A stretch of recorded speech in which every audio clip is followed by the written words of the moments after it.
Taylor Swifт. Now, I like Taylor Swifт, but she's got this stalker. You heard about this? The stalker just got out of jail. And 6 hours after getting out of jail, at about 2 o'clock in the morning here in New York City, downtown, he broke into her townhouse. For the second time. Oh, yes. It was earlier this morning. Yeah. A 22-year-old man. Now, can we show the picture of him? Yeah. Oh, yeah. Well, like normally you think of a Swiftie as being like a 16-year-old girl and they're not interested in stalking her or anything like that. They're interested in copying her style and maybe some of the things she says about hair and, you know, she's got bullyish ways, Taylor, in a nice girl kind of mean girl way. But I don't think of Taylor Swifт as being stalked by a 22-year-old boy. Well, clearly he has issues because this is his second time stalking her. Oh, yes. Same apartment years ago. He broke in and the cops in New York, right here, found him asleep in her bed. Found him asleep in her bed. No, she wasn't there. No one was hurt. The cops found him asleep in her bed. This is a second floor balcony that he used. Now, first of all, 2 o'clock in the morning, anybody looks crazy walking down the street with a ladder. You know what I mean? No matter where you live. So he takes the ladder and I guess he extends it. He didn't have to extend too far. The picture of the building shows you that this is a townhouse, okay? So you enter through the front right down here, so there's no doorman or anything. Second floor is right here, right here, right here, right there. So the window apparently was opened and there were no bars on the window.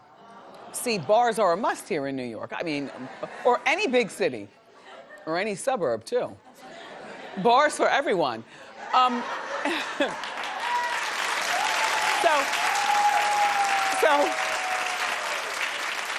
So he climbs up, the ladder's still there. I guess people are still walking by 2 o'clock in the morning, probably smashed after going to the club, not even realizing that this is an odd thing to see a ladder leaning against a...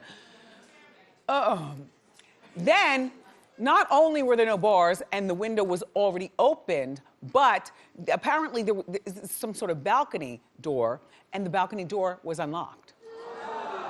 And I guess there was no alarm. Or maybe there was an alarm, a silent alarm, because somehow the cops ended up getting there. So I guess there was a silent alarm and maybe somebody from across the street saw it happen but didn't want to get involved and just called. So they arrested this guy. And I don't know... Back in jail for only being out for 6 hours. All right, so Taylor invested $44 million into this home. $44 million. You would think she would invest $34 million and take the other $10 million and have her own round-the-clock security.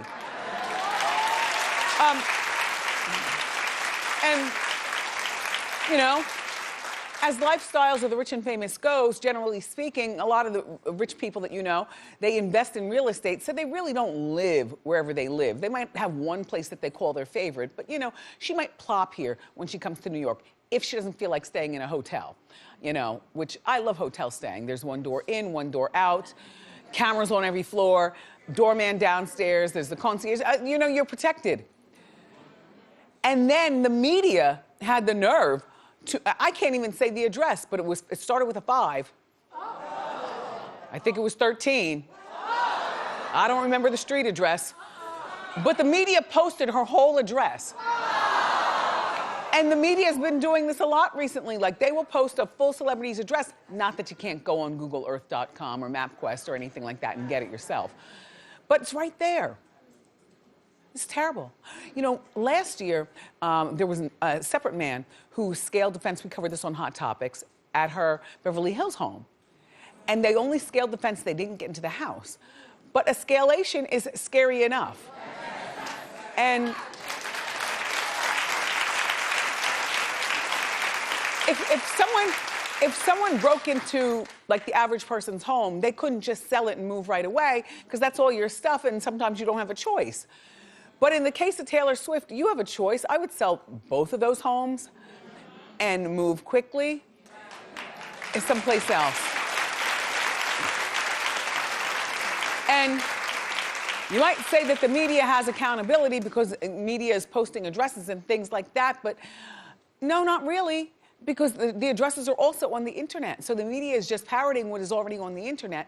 If anything, people have the responsibilities. If you're gonna be a celebrity, you know, and Taylor seems like a smart girl. She doesn't seem like one of these dumb girls who's strictly led by accountants and agents and her mother and stuff. She's got her own mind. You would think that she would at least be a little bit smarter. You know, like you're the last one out of your house. I don't care if I am Taylor Swift. I'm going back inside and I'm jiggling every lock. I'm gonna make sure the alarm is on. I'm gonna make sure, like that townhouse, she had it customized. First of all, she blew out 3 different apartments, so it was a giant place. Yeah, that giant. And one of the areas in the house was specifically for a security person to be there with her all the time, not a lover. A security man to be there all the time. So I don't know whether he was there, whether he was sleeping, whether he was with her on the road. I don't know what, but something has got to be done. And Taylor, you've got the money to do it. Sorry to report the story, but I'm sure you'll get over it.